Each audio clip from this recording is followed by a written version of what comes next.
Prepara tus argumentos, porque incluso en el desenlace catastrófico de perder en la Bombonera contra River, yo creo que Martínez debería continuar como el director técnico de Boca. Así que si opinas lo contrario, eso, prepara tus argumentos. Pero bueno, primero escuchame. Ya lo sabemos. Hay bronca, hay exigencia, hay una acumulación de fracasos y principalmente un sueño incumplido. Y por tanto, no hay mucha paciencia. Pero, ¿debemos tener poca paciencia para con esa exigencia que el club crezca? ¿O es justamente esa falta de tiempo la que evita el crecimiento del club? A ver, ¿qué es perdonar? ¿Qué es ser exigente? ¿Qué es pensar realmente en el bien de este club? ¿Cortar cabezas a lo loco? ¿Eso es lo que hace que el club vaya a mejor? ¿O esperar lentamente a que una semilla que plantaste algún día florezca? No se tiene que ir Martínez, no porque está haciendo todo bien, no porque Boca pasa un buen momento gracias a él, sino porque hay que apostar a un modelo y proyectarlo a futuro. Y justamente creo que este muchacho puede ser quien modele las formas del éxito a posteriori. Seamos bien esquemáticos. Empecemos por el por qué sí se debería ir. Bueno, hay argumentos y son bastante potentes. Por un lado, no consiguió los resultados que se esperaban para él. En la Copa de la Liga no logró salir campeón ni tampoco llegar a la final.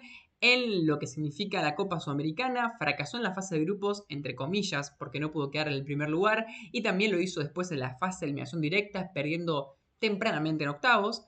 Y en la liga tampoco le fue bien, porque desde que empezó el equipo fue más regular que nunca y, a falta de más o menos la mitad del torneo, está bastante lejos.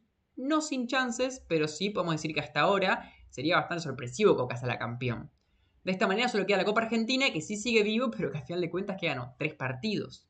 Entonces sí, los resultados no se dieron.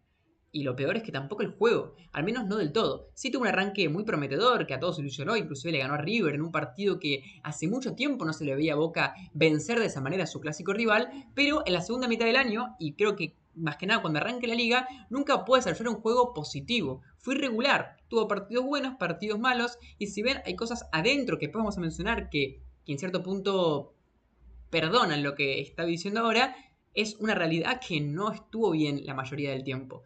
Y bueno, si nos metemos dentro de los detalles de ese mal juego, podemos encontrar dos cuestiones que podemos echarle más la culpa o que quizás son más llamativas y sin meternos tampoco en detalles demasiado profundos.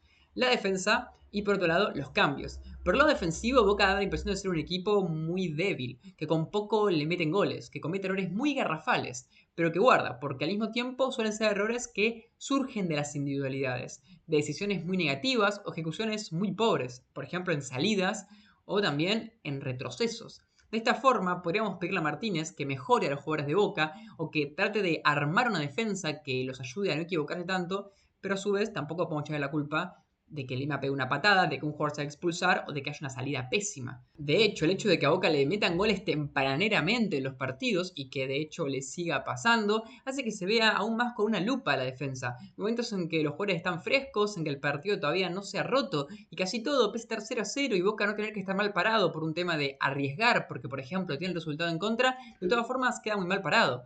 Cuestiones de concentración y de orden, dos apreciaciones que podrían ser apuntadas hacia Martínez. ¿Por qué no están concentrados los jugadores? ¿Por qué no están con el focus mental que creo que un técnico le debe transmitir? Y también el orden, que ahí más que nunca uno entiende que el técnico es el que más influencia al equipo a que pueda tener una manera de defender que se pueda repetir y que no conlleve errores. De esta forma, esto sumado a los cambios, que muchas veces en los segundos tiempos quizás tarda demasiado en hacer cambios, o meta jugadores que no terminan aprovechando tanto su oportunidad, son buenas maneras de decir Martínez no está haciendo las cosas bien. Pero bueno, ahora vienen los, digamos, atenuantes, que son las cosas que hay que tener en cuenta para contextualizar esto que acabamos de decir. Porque sí, hay muchas cosas malas y las acabo de mencionar una por una y quizás algunas más faltan. Pero sí hay algunas cosas que lo perjudicaron y quizás no son su culpa. Por ejemplo, las lesiones. Obvio que se puede hacer un estudio muy complejo de cómo un técnico puede influenciar a que un equipo tenga más lesiones o menos, pero Boca en una etapa muy inicial del año donde no había un cansancio reiterado, tuvo bajas importantes, que en un comienzo muy bueno fue impidiéndole tener regularidad en los enfrentamientos con la misma plantilla. Así, quizás a veces haciendo un estilo diferente y perdiendo esa regularidad, o intentando el estilo de siempre pero con nombres distintos sin salir de la misma manera.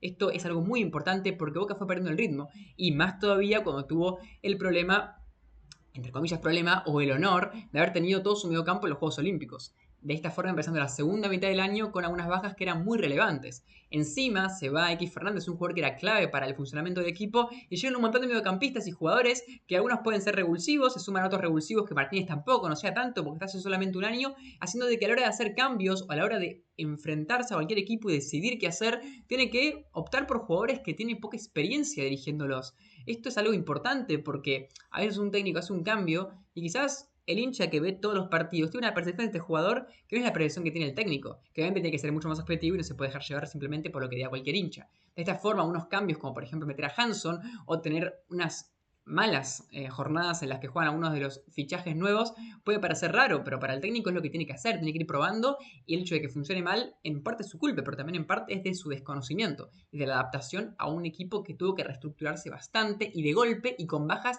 en bastante medida. Más que nada al principio de esta temporada, que quieras o no, ahí fue perdiendo puntos o fue teniendo resultados negativos que se acumulan para estos puntos negativos.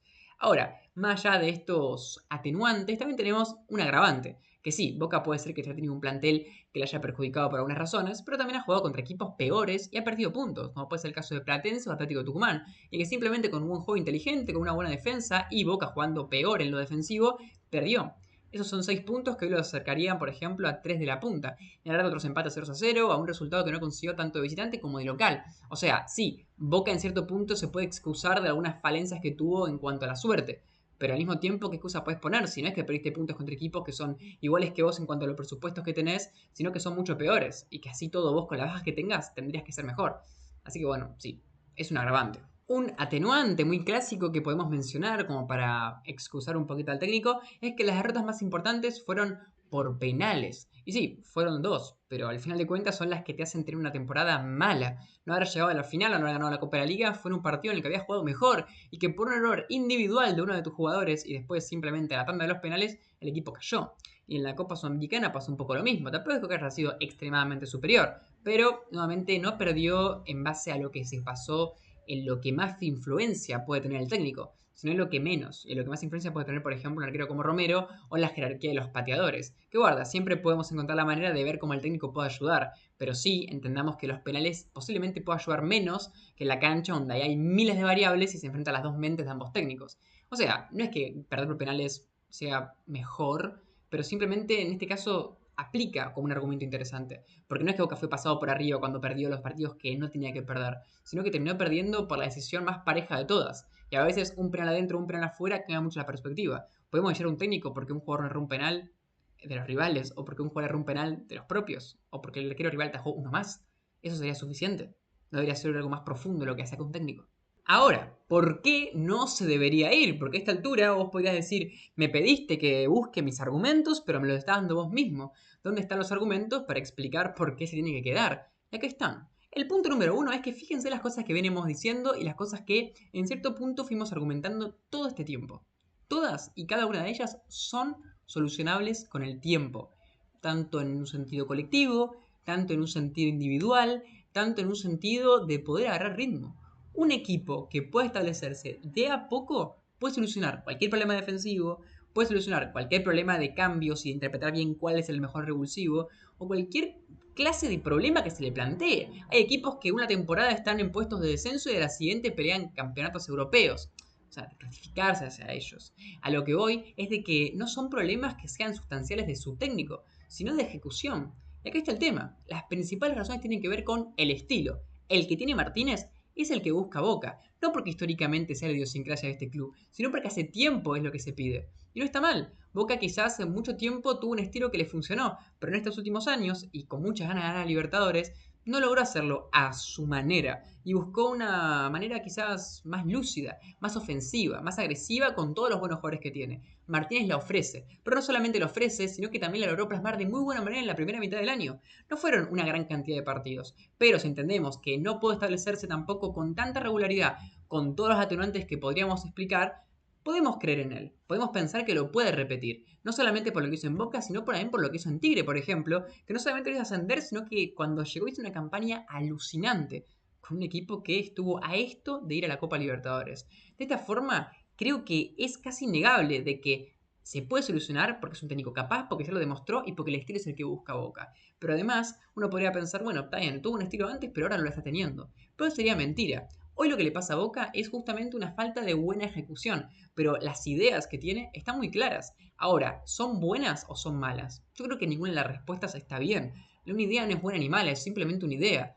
Después, lo bien que la ejecutes va a terminar dando resultados. Por ejemplo, el partido contra Racing, la última derrota del Ceneice, fue un partido en el que Boca claramente fue, en el sentido ideológico, el equipo que dominó el partido. El problema es que quizás no lo hizo con tanta profundidad, no se combinó tan bien y que al mismo tiempo su propia idiosincrasia lo terminó condenando a intentar salir jugando cuando quizás no podía. Ahora, uno podría decir, no, pero ¿para qué salir jugando? Tenés que saber reventar. Puede ser, y yo a veces concuerdo con las opiniones, pero en este caso, el hecho de que haya intentado salir jugando no es una demostración de que el estilo está en forja, no es una demostración de que el estilo está empezando a darse, y más todavía cuando ya sabemos que en otro momento ya se dio. El estilo se sigue notando, o al menos una intención. Que hace cuánto tiempo hablábamos de técnicos que ganaban partidos, pero Boca jugaba mal y lo que se esperaba es una intención. ¿Cuánto tiempo cuando se comparaba Boca con el equipo de Gallardo se hablaba de eso? Con este técnico pasa todo lo contrario. Quizás no se consiguen tan buenos resultados, pero la realidad es que se nota que están intentando algo. Y da una sensación parecida a la que dio con equipos que en todo este tiempo les pasó así, que buscaban algo, pero quizás no lo encontraban. Y al tener poco tiempo, los técnicos se iban. Boca no hace falta que haga lo mismo, porque ¿qué sentido tiene? Los últimos 4 años hubo 4 técnicos diferentes. El objetivo es ganar Libertadores y siempre se busca el mismo método tan simplista y a corto plazo que nunca funciona. Analicemos los mejores equipos de la historia, los mejores técnicos de la historia. ¿Cuántos de ellos tuvieron simplemente un poco tiempo en su equipo? Obviamente algunos llegaron y ya revolucionaron el equipo, otros tardaron más tiempo, pero la realidad es que la expectativa tiene que estar alineada con lo que hagas. Y si cada vez que viene un técnico no le das nada de tiempo, evidentemente la identidad de juego nunca va a llegar. Porque cuando llega uno nuevo, ¿qué va a pasar? ¿Va a empezar de cero? En ese sentido, si querés ponerle, estás de acuerdo conmigo y decís, sí, hay que hacer un proyecto pero no con Martínez, en realidad es lo mismo de siempre. Siempre se ve a futuro y se piensa que el próximo va a ser el elegido. Y en realidad es una estupidez. ¿Por qué va a ser el elegido el próximo si este que tenía un montón de cualidades para elegir no lo elegiste? A fin de cuentas, el próximo está en desventaja con respecto al de ahora. El de ahora ya conoce al plantel, ya lo hizo jugar bien y obviamente tiene todo un año de entrenamientos y de un montón de cosas que puede mejorar. Pero todos los errores que cometió pueden ser aprendizajes. Si tiene tiempo, si tiene momentos para aplicar los aprendizajes. Si no, ¿cuándo los va a aplicar? Si lo vas a rajar. Así que sí, aunque pierda contra River en la Bombonera, después de perder contra River, después de que haya eliminado la Copa Sudamericana, Martínez se debería quedar, porque sería un espaldarazo a una idea, al proyecto a futuro, que puede ser lo que termine permitiéndote al fin ganar la Copa Libertadores, que casi lo haces, pero nunca lo terminas haciendo. Y no creo que sea casualidad. No creo que sea casualidad que siempre te quedes a esto cuando justamente esto a veces es la diferencia entre un equipo un poco más preparado y un equipo que no termina de convencer del todo en su identidad de juego. Fíjense la final de Fluminense lo que pasó. Y no solamente es importante que se quede porque el proyecto es lo que da el éxito y porque hace mucho no se apuesta a este tipo de proyectos, sino porque bancar al técnico cuando le va mal, es la demostración real de una búsqueda de un proyecto. Porque si Martínez le gana a River, o si Martínez gana la Copa Argentina, le gana a River y sale campeón y se queda por eso, ¿qué sentido tendría? Se quedaría no porque se busca un proyecto, sino simplemente porque ganó. Es una gran oportunidad que le vaya mal para de una vez por todas lograr soportar el fracaso y construir desde ahí. No que el fracaso te haga volver a empezar, porque no hace falta. Que le vaya mal puede ser una buena oportunidad, porque así demostraría a Boca que realmente quiere apostar a eso. Cualquiera se queda si le va bien, pero si se queda porque le va mal y lo bancan, es una apuesta mucho más fundamental, al menos desde mi punto de vista. Así que, decime qué opinás, decime qué pensás que tiene que pasar y qué argumentos tenés. Y si pensás que el culpable de todo esto es Juan Román Riquelme, estás en todo tu derecho de expresarlo en los comentarios. Este video no está enfocado en eso por una simple razón. Román no se va a ir, no se puede ir. Pueden pedir que se vaya, pero no tiene sentido que lo pidan porque no va a pasar. Ahora, el que sí se puede ir es Martínez. Y por tanto, el hecho de que no se vaya es una decisión en sí misma. Y que como hinchas hay que hacernos responsables de poder tomarla o no tomarla. Porque lo que piense el hincha, lo que piensen las personas, el global de las personas, afecta a las decisiones que se toman. Indirectamente, más directamente, no importa. Y lograr tener las opiniones y las perspectivas y argumentos más acordes para que un equipo le vaya bien, en este caso para que nuestro equipo le vaya bien, es una especie de manera de poder ayudar un poco. Porque si seguimos así, bueno, fíjense cómo nos está yendo. Díganme qué opinan.